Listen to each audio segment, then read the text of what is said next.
एक अलमनाक वाक़े में कॉलेज के तलबा के दो ग्रुप्स में हुए झगड़े के बाद पॉलिटेक्निक साल दुव्वम के तालिब इल्म को कॉलेज की इमारत से एक तालिब इल्म ने धकेल दिया है, जिसके नतीजे में इसकी मौत वाक़ हो गई।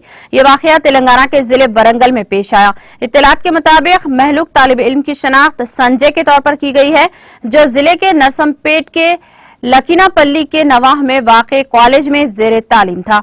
कॉलेज के हॉस्टल में तलबा के दो ग्रुप्स में तसादुम हो गया, जिसके बाद एक तालिब इल्म ने इसको इमारत से ढकेल दिया, जिसके नतीजे में वो शदीद जख्मी हो गया।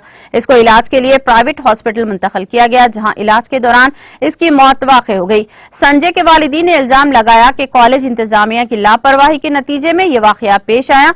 संजय की लाश को पोस्टमार्टम के लिए MJM हॉस्पिटल मुंतकिल कर दिया गया। पुलिस ने इस खुसूस में एक मामला दर्ज करके जांच शुरू कर दी। नाज़रीन, हमारे TTV न्यूज़ को सब्सक्राइब करिए, बेल आइकॉन को प्रेस करिए, शेयर करिए और लाइक करना ना भूलें। और किसी एडवर्टाइजमेंट से मुताल्लिक़ जानकारी के लिए हमारे इस नंबर पर कांटेक्ट कीजिए। हमारा नंबर है 9550102020।